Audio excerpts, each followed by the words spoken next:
గండికోట రహస్యం అంటూ లేదా గండికోట హత్య మిస్టరీ అంటూ 2 రోజులు, 3 రోజుల నుంచి కూడా మొత్తం ఛానళ్ళు, సోషల్ మీడియా అంతా కూడా మారుమోగిపోతుంది. హ్మ్. దీంట్లో ప్రధానంగా ఏం జరిగింది? ఎలా జరిగింది? ఇప్పటివరకు పోలీసులు ఏం చెప్తున్నారు? దీంట్లో ఇన్వాల్వ్ అయిన ఎవరి వర్షన్స్ ఏంటి? ఈ విషయాలను మనం మాట్లాడుకుందాం. So, okay. 14వ తేదీ వైష్ణవి అనే అమ్మాయి ప్రొద్దుటూరులో ఒక గౌతమి మహిళా బాలికల బాలిక కళాశాలలో చదువుతుంది. Intermediate second year. అమ్మాయి ఇంటి నుంచి కాలేజీకి వెళ్ళింది. ఆ తర్వాత వాళ్ళమ్మ వాళ్ళ సొంత ఊరు అయిన హేమనగుత్తి అని వాళ్ళ హనుమానగుత్తి అనే సొంత ఊరు. అక్కడికెళ్ళింది వాళ్ళ అమ్మ ఏదో పనిగా. అక్కడికి కాలేజీలో ఇలా క్లాస్‌మేట్స్ ఫోన్ చేశారు. కాలేజీకి రాలేదు మీ అమ్మాయి అని అడగడానికి, ఎందుకు రాలేదని అడగడానికి ఫోన్ చేస్తే, అదేంటి బయలుదేరింది అని చెప్పారు.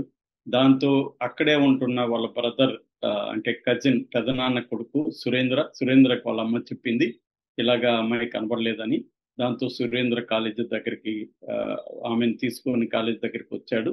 వాళ్ళ ఊరు నుంచి. కాలేజీలో ఫ్రెండ్స్ అంతా ఆ అమ్మాయి గండికోటకెళ్ళిందని తెలిసింది అని చెప్పారు. సో, దాంతో వీళ్ళకి డౌట్ వచ్చింది.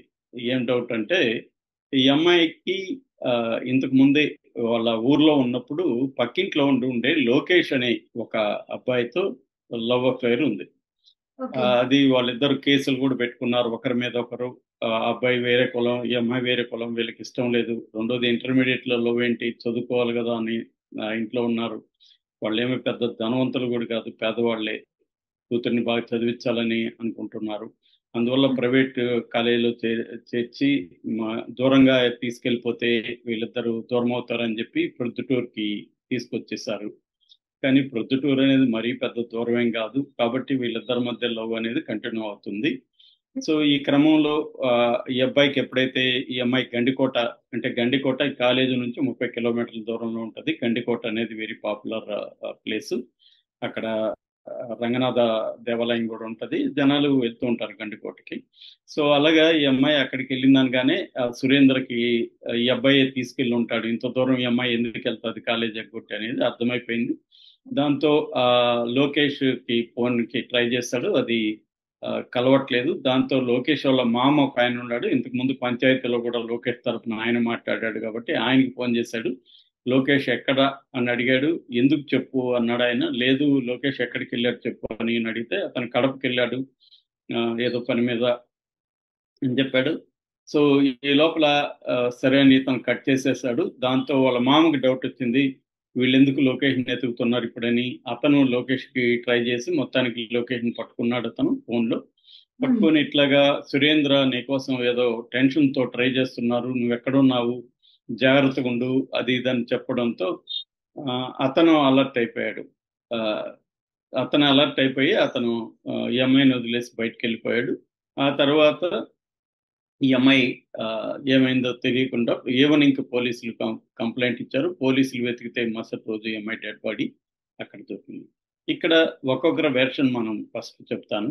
ఫస్ట్ పోలీసుల వెర్షన్ చెప్తాను. పోలీసులు ఏం చేశారంటే ఆహ్, మామూలుగా ఏది జరిగినా పోలీసులు ఫస్ట్ చేసేది సీసీటీవీలు చూడడం. సో, అక్కడ చూసినప్పుడు ఈ అబ్బాయి, ఆ అమ్మాయి బైక్‌లో వెళ్తున్న విజువల్ కనబడింది గేట్ దగ్గర.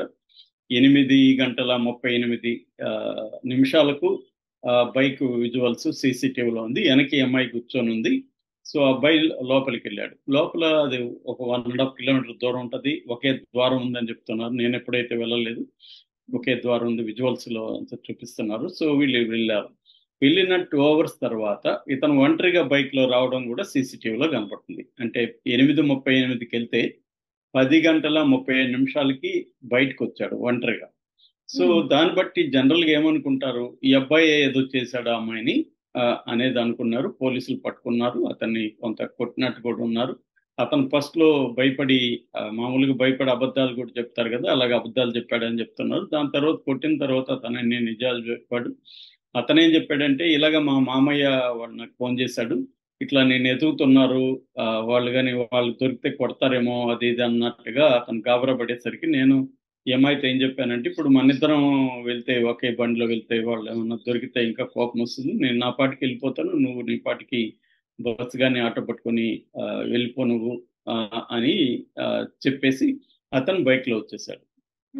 వచ్చి వచ్చేసిన తర్వాత ఈ అమ్మాయి 12 గంటల వరకు చనిపోయినట్టుగా లేదు అనేది వాళ్ళు పోస్ట్ మార్టంలో తెలిసింది. అంటే time of the death after 12 o'clock అనేది తెలిసింది. అంటే ఈ అబ్బాయి 10:37కి వచ్చాడు కాబట్టి ఈ అబ్బాయి చంపే అవకాశం లేదు అనేది వాళ్ళు రూల్డ్ అవుట్ చేశారు. సో ఇక బాడీ చూస్తే బాడీ రంగనాథ టెంపుల్ లోపల ఒక దగ్గర ఒక ఓని పడి ఉంది, ఇంకో దగ్గర బ్యాగ్ పడి ఉంది. బాడీ ఏమో అక్కడ లేదు, బాడీ ఏమో ముళ్ళకంపల్లో వెనక గుడి వెనక కొంత స్లోప్ ఉంది, ఆ స్లోప్ లో ముళ్ళకంపల్లో ఉంది. సో ఈ అమ్మాయి ఒక చెవి దుత్తు కూడా మిస్ అయింది. సో ఇప్పుడు వీళ్ళకి ఉన్న డౌట్ ఏమంటే, ఎవరైనా ఒక్కడే చంపుకుంటే ఈ బాడీని ఎలాగే ఇంత దూరం తీసుకొచ్చారు? ఫస్ట్ ఏమనుకున్నారంటే స్లోప్ లో పైకి ఎక్కి స్లోప్ లో నుంచి తోసేసి ఉంటే కిందకి దొర్లిపోయి ఉంటది కదా